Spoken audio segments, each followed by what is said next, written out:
Hello students, most repeated questions की series में जो क्वेश्चन नंबर 3 है वो है derive an expression for potential energy of a system of 2 point charges. ये क्वेश्चन आया है 2016 में और फिर रिपीट हुआ है 2020 में।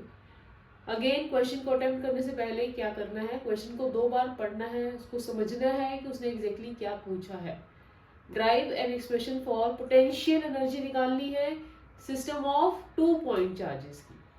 ओके, सो दैट मीन्स के we are already having some point charge Q1 placed at a point P1 such that उस P1 की जो स्पेस में पोजीशन वेक्टर है वो क्या है, vector R1 with respect to the origin, and another test charge, not test charge exactly but a point charge, another point charge that is plus Q2 is placed at say some infinite distance from Q1 से infinite distance पर Q2 placed है।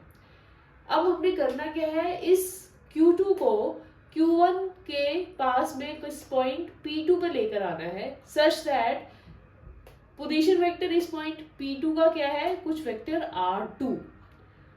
अब naturally आप ये देखो, ये भी positive है, पॉइंट चार्ज हम हमेशा एक पॉजिटिव चार्ज ही लेते हैं, तो ये पॉजिटिव चार्ज है और उसके पास हम एक और पॉजिटिव चार्ज लेकर आ रहे हैं, तो क्या होगा, ये इसको रिपेल करने की कोशिश करेगा। दैट मीन्स इसको हम स्पेशली अगर यहाँ प्लेस करना चाहते हैं तो we have to do some work against the repulsive force provided by this charge.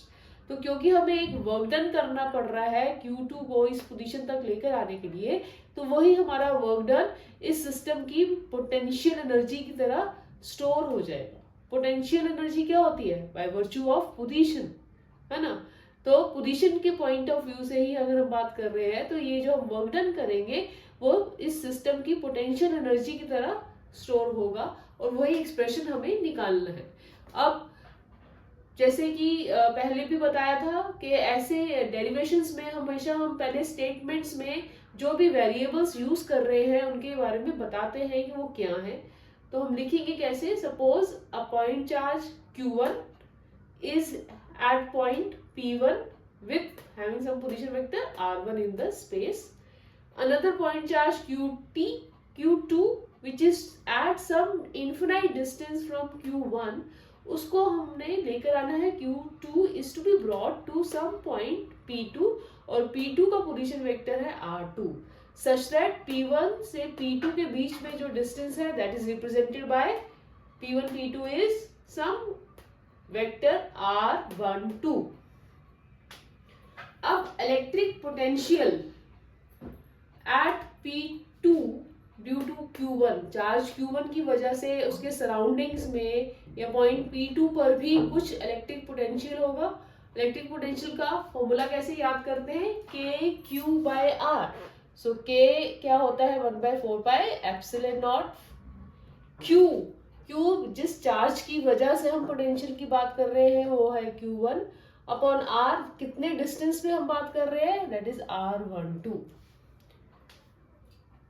अब जो भी हम वर्क डन करेंगे किसमें, in bringing Q2 from infinity to P2, that work done का फॉर्मूला क्या हो जाएगा, पोटेंशियल इनटू चार्ज। कौन सा चार्ज, जो हम लेकर आ रहे हैं उसके पास। So this will be again potential 1/4πε0 Q1 लेकर जो आ रहे हैं charge Q2 upon the expression of R12। और यही वर्क डन कैसे स्टोर हो जाती है, in the form of U, potential energy of the system. तो यही हमारा एक रिक्वायर्ड एक्सप्रेशन है। ठीक है बेटा, तो कोई भी कॉन्सेप्ट क्लियर हो तो यू कैन सी मार्क्स लेना कुछ मुश्किल नहीं होता, बस what you need is understanding and practice. Okay, we'll do the other question in the next video. Thank you.